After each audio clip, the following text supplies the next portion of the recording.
Hello friends, எல்லோருக்கும் வணக்கம். Welcome to investor channel. Markets பார்த்துருப்பீங்க. ஸோ லாஸ்ட் மார்க்கெட் ஒரு பாசிட்டிவ் ட்ரெண்டில் தான் க்ளோஸ் ஆயிருக்கு. ஆக்சுவலி இன்றைக்கி மார்க்கெட் மெயினாக பாசிட்டிவ் போகிறதுக்கு ரீசனே பார்த்தீங்கன்னா இந்த சீஸ்ஃபயர் தான். ஈரானும் இஸ்ரேலும் அந்த வாரம் ஸ்டாப் பண்ணியிருந்தாங்க.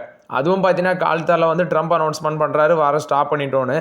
எகெயின் ஈரான் சொல்கிறாங்க இல்லை வாரம் ஸ்டாப் பண்ணலாம், அப்படி நாங்கள் பண்ணலாம் அப்படின்னு சொல்கிறாங்க. நெக்ஸ்ட்டு வாரம் ஸ்டாப் பண்ணிட்டோன்னு சொல்கிறாங்க ஈரான். ஏன்னா அமெரிக்கா எங்கள்கிட்ட கெஞ்சினாங்க, அதனால் நாங்கள் ஸ்டாப் பண்ணிட்டோன்னு சொல்கிறாங்க. அடுத்து இப்போ பார்த்தீங்கன்னா மத்தியானம் வரைக்கும் எந்த பிரச்சனையும் இல்லை. பட் இஸ்ரேல் ஈரானை அட்டாக் பண்ணுறதாட்டு நியூஸ் வருது. ஆனால் இந்த சீஸ்ஃபயரை நாங்கள் ரெஸ்பெக்ட் பண்ணணும்னா இஸ்ரேல் அதை ரெஸ்பெக்ட் பண்ணனா நாங்களும் அதை ரெஸ்பெக்ட் பண்ணுவோம் அப்படின்னு சொல்லி இவங்க ஈரான் தரப்புலேருந்து அப்டேட் கொடுக்குறாங்க. பட் இஸ்ரேல் பார்த்தீங்கன்னா கண்டினியூஸாக ஈரானை அட்டாக் பண்ணிட்டு தான் இருக்கிறாங்க. ட்ரம்ப்பும் இஸ்ரேல் மேலே பார்த்தீங்கன்னா ஒரு அதிருப்தியில் இருக்கிறதாட்டு நியூஸ் வருது. இது எப்படி போகும்னு வெயிட் பண்ணி பார்க்கலாம். நிஃப்டி 72 பாயிண்ட்ஸ் பாசிட்டிவ்ல க்ளோஸ் ஆயிருக்கு. 25,044 பாயிண்ட்ஸில் க்ளோஸ் ஆயிருக்கு. சென்செக்ஸ் 152 பாயிண்ட்ஸ் பாசிட்டிவ் 82,055 பாயிண்ட்ஸில் க்ளோஸ் ஆயிருக்கு. நிஃப்டி பேங்க் 402 பாயிண்ட்ஸ் பாசிட்டிவ் 56,461 பாயிண்ட்ஸில் க்ளோஸ் ஆயிருக்கு. நிஃப்டி ஐடி 3 பாயிண்ட்ஸ் பாசிட்டிவ்ல க்ளோஸ் ஆயிருக்கு. 38,417 பாயிண்ட்ஸில் க்ளோஸ் ஆயிருக்கு. ஸ்மால் கேப் இண்டெக்ஸ் பார்த்தீங்கன்னா 53,053 பாயிண்ட்ஸில் க்ளோஸ் ஆயிருக்கு. 374 பாயிண்ட்ஸ் பாசிட்டிவ். இது போக எஃப்ஐஎஸ்டிஎஸ் டேட்டா டிஏஎஸ் 4,303 கோடிக்கு நெட் பயஸாக இருந்திருக்காங்க. எஃப்ஐஎஸ் 2,973 கோடிக்கு நெட் செல்லஸாக இருந்திருக்காங்க. அதே நீங்கள் NSE, BSE, MSCA capital market segment அந்த செக்மெண்ட் எடுத்து பார்க்கும்போது டிஎஸ் 5,209 கோடிக்கு நெட் பயஸாக இருந்திருக்காங்க. எஃப்ஐஎஸ் 5,266 கோடிக்கு நெட் செல்லஸாக இருந்திருக்காங்க. இது எஃப்ஐஎஸ் டிஎஸ் டேட்டா. நெக்ஸ்ட் பார்த்தீங்கன்னா ஐடிசி. ஆக்சுவலி நிறைய பேர் கமெண்ட்ஸில் கேட்குறது ஐடிசியோட டிவிடெண்ட் இன்னும் வரலன்னு. ₹7.85 டிவிடெண்டு. ஸோ ஆக்சுவலி அந்த டிவிடெண்டுக்கான ரெக்கார்ட் டேட் பார்த்தீங்கன்னா முடிஞ்சிடுச்சு. மே 28 நினைக்கிறேன், அது முடிஞ்சாச்சு. டிவிடெண்ட் பேமெண்ட் ஜூலை 28 ஜூலை 31 அதுக்குள்ளே பார்த்தீங்கன்னா பேமெண்ட் ஆகும் அப்படின்னு சொல்லியிருக்காங்க. ஜூலை 28 31 இந்த 3 நாட்களுக்குள்ளே டிவிடெண்ட் பேமெண்ட் ஆகிருக்கும்னு சொல்லியிருக்கிறாங்க. ஸோ டிவிடெண்ட் கொடுத்துருவாங்க. யாருமே வருத்தப்படாட்டா. நிறைய பேர் பல பேருக்கு சில பேருக்கு எனக்கு வரல அப்படின்னு சொல்லி நிறைய பேர் ஃபீல் பண்ணிட்டு இருக்கீங்க. யாருக்குமே என்ன டிவிடெண்ட் கிரெடிட் ஆகலை. ஜூலை 28 31 இந்த 3 நாளுக்குள்ளே டிவிடெண்ட் வரும். ஸோ வெயிட் பண்ணுங்கள். இது ஐடிசி டிவிடெண்டை பொறுத்த வரைக்கும் update. Next Bajaj steel industries அப்படிங்கிற பங்கை பற்றி கேட்டிருந்தீங்க. நானும் எடுத்து பார்த்தேன். இந்த ஸ்டாக் 5 வருஷத்தில் 3,200% ரிட்டர்ன்ஸ் கொடுத்துருக்கு. அது இல்லாமல் இவங்க பார்த்தீங்கன்னா அந்த காட்டன் ஜீனிங் அந்த மெட்டீரியலும் பண்ணிட்டு இருக்கிறாங்க. அதாவது ஸ்டீலில் காட்டன் ஜீனிங் ஸ்டீலை பண்ணுறாங்க.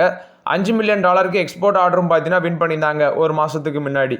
ஸோ ஓவர்லாட்டு cotton ginning and press machines prefabricated building structure components allied products இதெல்லாமே பார்த்தீங்கன்னா இவங்க மேனுஃபேக்சர் பண்ணிட்டு இருக்காங்க. 1961 இன்கார்பரேட் ஆன கம்பெனி. பட் ஒரு ஸ்மால் கேப் கம்பெனி. 1,435 கோடி தான் மார்க்கெட் கேப்லேஷன் இருக்குது. ₹690 கரண்ட் மார்க்கெட் ப்ரைஸ். 988 வரைக்கும் போயிருக்கு. ஸ்டாக் பி 22 தான் இருக்குது. Book value 186. Return on capital employed 21 இருக்குது. ரிட்டர்ன் ஆன் ஈக்விட்டி 17 மேலே இருக்குது. Face value 5. இந்த ப்ராஃபிட் அதாவது லாஸ்ட் 5 இயர்ஸில் சிஏஜிஆர் க்ரோத் எடுத்து பார்த்தீங்கன்னா 21.9% இருக்குது. ஒரு நல்ல ப்ராஃபிட் க்ரோத் தான் காமிச்சிருக்காங்க. சேல்ஸ் க்ரோத் 7.14% தான் இருக்குது ஒரு 5 வருஷத்தில். அதர் இன்கம் இவங்களுக்கு ஒரு 38 கோடி கான்ட்ரிபியூட் பண்ணுது. லாஸ்ட் 4 குவார்ட்டர்ஸ் எடுத்து பார்த்தீங்கன்னா ரெவன்யூ 141 கோடி ஜூன் குவார்ட்டரில் 152 கோடி, அடுத்த ஒரு 138 கோடியாக குறைஞ்சிருக்கு. எகைன் 154 கோடியாக போயிருக்கு. நெட் ப்ராஃபிட் 35 கோடி. அதுக்கப்புறம் பார்த்தீங்கன்னா 3 குவார்ட்டர் அப்படியே குறைஞ்சிருக்கு. 17 கோடியாக குறைஞ்சிருக்கு. அடுத்து 14 கோடி, அடுத்து 18 கோடியாக இன்க்ரீஸ் ஆகிருக்குது. வருஷம் கணக்கில் அதாவது 4 இயர்ஸ் எடுத்து பார்த்தீங்கன்னா 437 crores, 549 crores, 551 crores, 585 crores revenue அப்படி மார்ஜினல் இன்க்ரீஸ் ஆயிருக்கு. ப்ராஃபிட் 36 crores, 68 crores, அடுத்து 59 crores குறைஞ்சிருக்கு. அடுத்து எகைன் 84 crores போயிருக்கு. ஸோ ஃபண்டமெண்டலி நல்ல கம்பெனியாக தான் இருக்குன்னு நினைக்கிறேன். கொஞ்சம் கடன் இருக்க சான்சஸ் இருக்குது. ஸோ இன்னும் கொஞ்சம் அனலிஸ் பண்ணணும். இது வரைக்கும் எனக்கு தெரிஞ்ச டீட்டெயில்ஸ் சொல்லியிருக்கிறேன். பட் இப்போ இருக்க செக்மெண்ட்டில் இது ஓகேவாங்கிறது எனக்கு டவுட்டாக இருக்குது. ஏன்னா அந்த ஸ்டாக் நான் ட்ராக் பண்ணுறது இல்லை. நீங்கள் கேட்டதுனால சில டீட்டெயில்ஸ் உங்களுக்கு கலெக்ட் பண்ணி சொல்கிறேன். பட் இப்போ இருக்க ட்ரெண்டில் இதை தொட முடியுமானா அது $1 மில்லியன் கொஸ்டின் தான். நீங்களும் ஒரு அனலிஸ் பண்ணிவிட்டு ஃபோக்கஸ் பண்ணலாங்கிறது என்னோட ஒப்பீனியன். நெக்ஸ்ட் ஒரு நண்பர் கேட்டிருக்காரு, ப்ரோ என்டிபிசி வாங்கலாமான்னு சொல்லி. என்டிபிசி நானும் வாங்கி வச்சிருக்கிறேன். பட் ஆக்சுவலி ஒரு 400 தாண்டி போச்சு. எகைன் பார்த்தீங்கன்னா ஒரு டவுன் ட்ரெண்டில் வந்தோடனே இப்போ அதே ட்ரெண்டில் அப்படி கொஞ்சம் ஸ்லோவாக மூவ் ஆகிட்டு இருக்கு. பட் ஃபியூச்சரில் பார்த்தீங்கன்னா பவர் செக்டார் பவரோட தேவை அதிகமாக இருக்குது. அதில் மேஜர் பிளேயர் இந்தியாவில் என்டிபிசி ஒன்று, அதானி ஒன்று, நெக்ஸ்ட்டு டாட்டா ஒன்று. இவங்க 3 பேர் தான் மேஜர் பிளேயர்ஸாக இருக்கிறாங்க. அதுபோக என்ஹெச்பிசி, இந்த சுஸ்லானு அது மாதிரி சில சின்ன கம்பெனிஸ் எல்லாமே இருக்குது. பட் டாமினண்ட்டாக பார்த்தீங்கன்னா என்டிபிசி, இவங்க டாட்டா பவர், அதானி பவர் இவங்க தான் மேஜராகிட்டு ஃபோக்கஸ் பண்ணிட்டு இருக்கிறாங்க. ஸோ என்டிபிசி ஒரு லாங் டேர்மில் நல்லா பெர்ஃபார்மன்ஸ் பண்ணுங்கிறது ஒரு கணிப்பாட்டு இருக்குது. ஹிந்துஸ்தான் காப்பர் லிமிடெட் பார்த்தீங்கன்னா கிரிட்டிக்கல் மினரல் பிளாக்ஸ் வந்து ஆக்ஷனில் வின் பண்ணுறதுக்கு முயற்சி பண்ணிட்டு இருக்கிறாங்க. கூடவே இந்த IOCL கெயில் ரைட்ஸ் இந்த மாதிரி பங்குகளோட இந்த மாதிரி கம்பெனி கூட சேர்ந்து பார்த்தீங்கன்னா இவங்களும் இந்த critical minerals rare earth element blocks இது சம்பந்தமான பிட்ஸை வந்து பார்த்தீங்கன்னா வின் பண்ணுறதுக்கு இவங்க பிளான் பண்ணிட்டு இருக்கிறாங்க.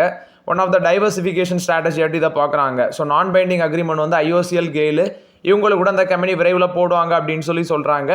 காப்பர் பிளாக்ஸ் மட்டும் இல்லாமல் அதர் பிளாக்ஸ் இந்த கிரிட்டிக்கல் மினரல்ஸ் நெக்ஸ்ட் வந்து ரேர் எர்த் மினரல்ஸ் இதுலேயே ஃபோக்கஸ் பண்ணும் அப்படின்னு சொல்லி ஹிந்துஸ்தான் காப்பர் லிமிடெட் தரப்புல வந்து அப்டேட் கொடுத்துருக்காங்க.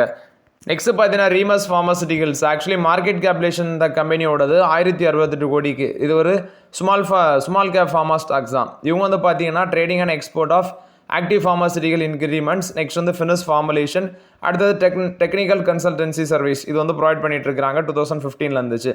So actually current market price 1813 இருக்குது. ஸ்டாக் பி 36 இருக்குது. புக் வேல்யூ 434 இருக்குது. இந்த பங்கு வந்து பார்த்தீங்கன்னா 1:1 அந்த ரேஷியோவில் போனஸ் இஷ்யூ பண்ண போகிறேன் அப்படின்னு சொல்லியிருந்தாங்க. அதுக்கப்புறம் தான் அந்த ஸ்டாக்கை நான் ஓப்பன் பண்ணி பார்த்தேன். 1:1 ஆக்சுவலி ஒரு ஷேர் உங்கள்கிட்ட இருந்துச்சுன்னா உங்களுக்கு இன்னொரு ஷேர் பார்த்தீங்கன்னா ஃப்ரீயாக கிடைக்கும். ஸோ 1:1 அந்த ரேஷியோவில் போனஸ். ஜூலை 4 பார்த்தீங்கன்னா ரெக்கார்ட் டேட் ஃபிக்ஸ் பண்ணியிருக்கிறாங்க. ரெக்கார்ட் டேட் வந்து ஜூலை 4 ஃபிக்ஸ் பண்ணியிருக்கிறாங்க. ஸோ இந்த பங்கு வந்து பார்த்தீங்கன்னா என்கிட்ட கிடையாது, பட் சில வேட்டை வச்சிருக்கலாம். இது ஒரு ஸ்மால் கேப் ஃபார்மா கம்பெனி தான். அது இல்லாமல் இந்த கம்பெனியை பற்றி பார்த்தீங்கன்னா சில டீட்டெயில்ஸ் நான் கலெக்ட் பண்ணேன். ஆக்சுவலி இவங்க வந்து லாஸ்ட் ஸ்டார்டிங்களோட ரெவன்யூ ஃப்ரம் ஆப்ரேஷன் 88% இன்க்ரீஸ் ஆயிருக்கு. ஃபினான்ஷியல் 24 செகண்ட் ஹாஃபில் 185 கோடி பண்ணியிருக்கிறாங்க. அதே ஃபினான்ஷியல் 25 செகண்ட் ஹாஃபில் 348 கோடி அதே ரெவன்யூ இன்க்ரீஸ் ஆயிருக்கு. நெட் ப்ராஃபிட் பார்த்தீங்கன்னா 19 crores பண்ணியிருக்கிறாங்க. ஆக்சுவலி அதே சேம் 19 crores வந்து பார்த்தீங்கன்னா போன வருஷம் பண்ணியிருக்காங்க. 25ல் 21 கோடி 10.5% ஒரு மார்ஜினல் growth காமிச்சிருக்குது. அது இல்லாமல் இவங்க 620+ ரெஜிஸ்டர் ப்ராடக்ட்ஸ் வந்து அவங்களோட போர்ட்ஃபோலியோவில் இருக்குது. 640+ MOH சப்மிட் பண்ணியிருக்காங்க. அது வந்து அண்டர் எவால்யூஷனில் இருக்குது. 745+ டோஷியர்ஸ் பார்த்தீங்கன்னா ப்ரிப்பேர் பண்ணியிருக்கிறாங்க. அதுவும் ரெஜிஸ்ட்ரேஷன் ஆஃப் ப்ராடக்ட்ஸு வேரியஸ் ஜியோகிராஃபிக்ஸில். நெக்ஸ்ட் 2000 நியூ ஃபைலிங்ஸ் வந்து பார்த்தீங்கன்னா நெக்ஸ்ட் 3 yearsல பண்ணும் அப்படின்னு சொல்லியிருக்கிறாங்க. இது வந்து ரீமஸ் ஃபார்மசூட்டிகல்ஸை பொறுத்த வரைக்கும் update. Tata Capital rights issue வரப்போகிறதாட்ட ஒரு அப்டேட் வந்துருக்குது. ஏன்னா அவங்க $2 billion ஒர்த் ஆஃப் IPO வர போகிறாங்க. ஸோ அதுக்கு வேண்டி பார்த்தீங்கன்னா டாடா கேபிட்டல் வந்து ரைட்ஸ் இஷ்யூ வர போகிறதாட்டு சொல்லியிருக்கிறாங்க. ஃப்ரெஷ் ஷாட்டு தேர்ஸ்டே அதுக்கான அனௌன்ஸ்மெண்ட் வரும்னு சொல்கிறாங்க. நெக்ஸ்ட்டு டாடா கேபிட்டலில் டாடா சன்ஸ் தான் 93% அந்த ஸ்டேக் வந்து ஹோல்ட் பண்ணிட்டு இருக்காங்க. MB பார்த்தீங்கன்னா 1500 கோடி ஆர்டர் வின் பண்ணியிருக்காங்க KPI கிரீன் எனர்ஜிட்டேருந்து. சோலார் மாடியூல் சப்ளை சம்மந்தமான ஆர்டர்னு சொல்லியிருக்காங்க. ஹோண்டா வந்து ஃபர்ஸ்ட் EV கான்செப்ட் ஸ்டோர் வந்து பெங்களூரில் ஓப்பன் பண்ணியிருக்காங்க. ஆக்சுவலி இது மூலமாட்டு இந்த கம்பெனி வந்து பார்த்தீங்கன்னா BAS light plan $678 per month வந்து பார்த்தீங்கன்னா அவங்களோட ஆக்டிவா கஸ்டமர்ஸுக்கு யூஸ் பண்ணிக்கலாம் அப்படின்னு சொல்லியிருக்காங்க. இது வந்து first EV concept store Bangalore வந்து ஓப்பன் பண்ணியிருக்கிறாங்க. மண்டே தான் ஓப்பன் பண்ணியிருக்காங்க. மாண்ட்ரி ஸ்கொயர் மாலேஸ்வரம் அப்படிங்கிற இடத்துல. இது வந்து நீங்கள் அவங்களோட எலக்ட்ரிக் வெஹிக்கிளோட அசசிபிலிட்டியை எக்ஸ்பேண்ட் பண்ணணும்னா மாதம் $678 கட்டலான்னு சொல்கிறாங்க. இது வந்து ஹோண்டா மோட்டார்ஸ் கொடுத்த அப்டேட்டு. L&T ஃபினான்ஸ் வந்து ஆர்டிஃபிஷியல் இன்டெலிஜென்ஸ் பவர் மைக்ரோசைட் அவங்களோட பிஸ்னஸ் லோன் கம்பெனிக்கு வேண்டி இன்ட்ரடியூஸ் பண்ணியிருக்கிறாங்க. இது வந்து பார்த்தீங்கன்னா பிஸ்னஸ் போஸ்டர்ஸ் வந்து எல்லாத்துக்குமே கொடுக்குற மாதிரி அதை வந்து அவங்களோட லோன் கம்பெனி வந்து எல்லாத்துக்கும் தெரிய மாதிரி பார்த்தீங்கன்னா கொண்டு வராங்க. ஏன்னா L&T ஃபினான்ஸும் ரீசெண்டாக நிறைய கம்பெனிஸ் அக்யூசியேஷன் பண்ணாங்க, கோல்ட் லோன் ஃபினான்ஸ் கம்பெனிஸ் எல்லாமே.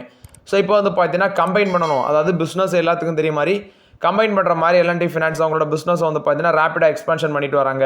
காம்படிஷன் கமிஷன் ஆஃப் வந்து இந்த ஹால்டிராமில் வந்து பார்த்தீங்கன்னா பேட் ஆஃப் ஈக்விட்டி ஷேர் கேபிட்டல் அக்யூசியேஷனுக்கு வந்து இப்போ அப்ரூவல் கொடுத்துருக்காங்க. Competition Commission of India. Haldiram snacks food private limited வந்து Alpha Wave Ventures second LP and Alpha Wave IHC CL LP இவங்க வந்து பார்த்தீங்கன்னா ஹால்டிராமில் ஸ்டேக் அக்யூசியேஷன் பண்ணுறாங்க. ஸோ அது வந்து பார்த்தீங்கன்னா இவங்க காம்படிஷன் கமிஷன் ஆஃப் இந்தியா வந்து இப்போ அப்ரூவல் கொடுத்துருக்காங்க. நெக்ஸ்ட் பார்த்தீங்கன்னா சம் பேங்க்ஸ், இது எல்லாமே பார்த்தீங்கன்னா POC பேங்க் தான். ஸோ டார்கெட் ப்ரைஸ் கொடுத்துருக்காங்க. யாருன்னா HDFC இன்ஸ்டிடியூஷனல் ஈக்விட்டிஸ். இதில் ஃபஸ்ட்டு SBI இருக்குது, $1035 டார்கெட் ப்ரைஸ் சொல்கிறாங்க. நெக்ஸ்ட்டு பேங்க் ஆஃப் பரோடாக்கு $290, இந்தியன் பேங்க்குக்கு $735, பேங்க் ஆஃப் மகாராஷ்டிராவுக்கு $70 டார்கெட் ப்ரைஸ் சொல்கிறாங்க. இது போக பார்த்தீங்கன்னா Union Bank of India, Canara பேங்க்கு, இல்லை யூனியன் பேங்க் ஆஃப் இந்தியாவுக்கு $160, கனரா பேங்க்குக்கு பார்த்தீங்கன்னா $110 டார்கெட் ப்ரைஸ் சொல்கிறாங்க. பட் என்கிட்ட அந்த பேங்க் ஸ்டாக்ஸ் எதுவுமே கிடையாது. உங்கள்கிட்ட இருந்துச்சுன்னா நீங்கள் செக் பண்ணி பார்த்துக்கோங்க. இந்தியன் பேங்க்குக்கு $735 சொல்கிறாங்க. ஸோ ஓவர்லாட் வந்து பார்த்தீங்கன்னா HDFC இன்ஸ்டிடியூஷனல் ஈக்விட்டிஸ் வந்து இந்த பேங்க் ஸ்டாக்ஸ் PSU பேங்க் ஸ்டாக்ஸுக்கு எல்லாமே டார்கெட் ப்ரைஸ் சொல்லியிருக்காங்க. இந்தியாவும் யூஎஸும் டீல் போட்டிருக்காங்க. F414 ஜெட் இன்ஜின்ஸ் வந்து ப்ரொடக்ஷன் பண்ணுறதுக்கு மார்ச்சில் வந்து அதை சீல் பண்ணி ஸ்டார்ட் பண்ணுவாங்க. ஹெச்ஏஎலோட சீஃப் சுனில் வந்து பார்த்தீங்கன்னா இதை அப்டேட் பண்ணியிருக்கிறாங்க. ஸோ இது வந்து ப்ரொடக்ஷன் வந்து இவங்களுக்கு தான் கிடைக்க சான்ஸ் இருக்குது. ஹிந்துஸ்தான் ஏரோநாட்டிக்ஸ் லிமிடெடுக்கு F414 ஜெட் இன்ஜின்ஸ் வந்து மேனுஃபேக்சர் பண்ண இருக்கிறாங்க இந்தியா யூஎஸ்டியில். ஹெச்எல் டெக்னாலஜிஸ் வந்து குளோபல் செமிகண்டக்டர் ஜெயிண்டாக இருக்கிற ஏஎம்டி அவங்களுக்கு கூட பார்ட்னர்ஷிப்பில் வராங்க. இனோவேஷன் லேப் வந்து டெவலப் பண்ணுறதுக்கு இது ஹெச்எல் டெக்னாலஜிஸுக்கு ஒரு பாசிட்டிவ் அப்டேட்டாக இருக்குது. டெக் மஹிந்திராவோட சிஓஆட் இருக்கிற மோஹித் ஜோஷி வந்து 52.1 crores வந்து ஃபினான்ஷியல் 25ல ஏர்ன் பண்ணியிருக்கிறாங்க. Actually median remuneration of employees financial 25ல 6.52% பார்த்தீங்கன்னா ரெடக்ஷன் ஆயிருக்கு. ஆனால் மீடியன் எம்ப்ளாயி சேலரியை விட ஜோஷியோட ஏர்னிங்ஸ் வந்து 840.22 times வந்து அதிகமாக இருக்குது அப்படின்னு சொல்கிறாங்க. அதாவது எம்ப்ளாயிஸோட சேலரியை கம்பேர் பண்ணும்போது இவரோட சேலரி எங்கேயோ இருக்குது அப்படின்னு சொல்கிறாங்க. இது டெக் மஹிந்திராவை பொறுத்த வரைக்கும் அப்டேட்டு. எல்என்டி வந்து பார்த்தீங்கன்னா இந்தியாவில் ஃபஸ்ட்டு இஎஸ்ஜி பாண்ட்ஸ் வந்து என்எஸ்சியில் லிஸ்ட் பண்ணுறாங்க. ஸோ இது மூலமாட்டு 500 கோடி வந்து பார்த்தீங்கன்னா ரைஸ் பண்ண இருக்கிறதாட்டு அப்டேட் கொடுத்துருக்குறாங்க. 6.35% கூப்பன் ரேட். இது வந்து எல்என்டி கொடுத்த update. Next oil marketing companies IOCL, BPCL, HPCL இன்னைக்கு 5% அப்பர் சர்க்யூட் அடிச்சிருந்துச்சு. எல்லாமே இந்த சீஸ் ஃபயர் ஒரு அப்டேட்டு. நெக்ஸ்ட்டு க்ரூட் ஆயிலும் ஒரு 6% விழுந்ததுனால ஸோ ஓவரால் ஆட்டு பார்த்தீங்கன்னா அந்த க்ரூட் ஆயில் பேஸ்ட் ஸ்டாக்ஸாக இருக்குது ஐஓசிஎல், பிபிசிஎல், ஹெச்பிசிஎல் எல்லாமே ஒரு அப்பர் சர்க்யூட் இன்றைக்கி மார்க்கெட்டில் போயிருந்துச்சு. பட் அது வந்து பார்த்தீங்கன்னா நீடிக்கலை. மார்க்கெட் மேலே போனது நீடிக்கலை. ஏன்னா சென்செக்ஸ் 1000 பாயிண்ட்ஸ் பாசிட்டிவ் போனது. கடைசியில் க்ளோசிங் வந்து 200 பாயிண்ட் 100 பாயிண்டில் தான் க்ளோஸ் ஆயிருக்கு. ஸோ பெருசாட்டு வந்து பார்த்தீங்கன்னா மார்க்கெட் அப் ட்ரெண்ட் போனது நீடிக்கலை. ஒரு பக்கம் செல்லிங் ப்ரெஷரும் மார்க்கெட்டில் இருந்திருக்குது. ப்ராஃபிட் புக்கிங் நடந்திருக்கு. ஜேஎல்ஆர் வந்து சிகேடி ஆப்ரேஷன் குறிப்பாட்டு ரேஞ்ச் ரோவர் மாடல்ஸ் வந்து பார்த்தீங்கன்னா பண்ண இருக்கிறாங்க அவங்களோட ராணிபேட் பிளான்ட். ஸோ அதை ரோல் அவுட் பண்ணுறது பார்த்தீங்கன்னா early 2026 நடக்கும் அப்படின்னு சொல்லியிருக்கிறாங்க. அதாவது சிகேடி ஆப்ரேஷன் வந்து ராணிபேட் பிளான்ல early 2025 ஸ்டார்ட் பண்ணுவோன்னு சொல்லி டாடா மோட்டார்ஸ் தரப்புல வந்து அப்டேட் கொடுத்துருக்காங்க. குறிப்பாட்டு ரேஞ்ச் ரோவர், இவோக்கு, வேலார் மாடல்ஸ் இது எல்லாமே 30,000 யூனிட்ஸ் பெர் ஆனம் வந்து அதில் ப்ரொடக்ஷன் பண்ணலாம் அப்படின்னு சொல்லியிருக்கிறாங்க. இது வந்து டாடா மோட்டார்ஸோட ஜேஎல்ஆர் கொடுத்த அப்டேட்டு. பாலிகேப் இந்தியா 20% மேலே போகும்னு சொல்கிறாங்க. டார்கெட் ப்ரைஸ் வந்து 7,000 ரூபா சொல்கிறாங்க. இது ஜெஃப்ரீஸ் தான் அப்டேட் பண்ணுறாங்க. பட் இப்போதைக்கு பார்த்தீங்கன்னா அதை தொட முடியாது. ரொம்பவே வேல்யூஷன் ஹையாக இருக்குது. டார்கெட் ப்ரைஸ் சொல்கிறாங்க. ஆல்ரெடி இருக்கிறவங்க வேணால் வச்சுக்கலாம். பட் ஃப்ரெஷ் என்ட்ரி இதில் இப்போதைக்கு நம்மளால் தொட்டு கூட பார்க்க முடியாது. ஸோ ஓகே ஃப்ரெண்ட்ஸ், ஆக்சுவலி இந்த வீடியோவில் சில இம்பார்ட்டன்ட் அப்டேட்ஸ் எல்லாமே டிஸ்கஸ் பண்ணோம். இந்த வீடியோ உங்களுக்கு பயனுள்ளதாக இருந்துச்சுன்னா லைக் பண்ணுங்கள், சப்ஸ்கிரைப் பண்ணுங்கள், கமெண்ட் பண்ணுங்கள். Okay friends, thank you.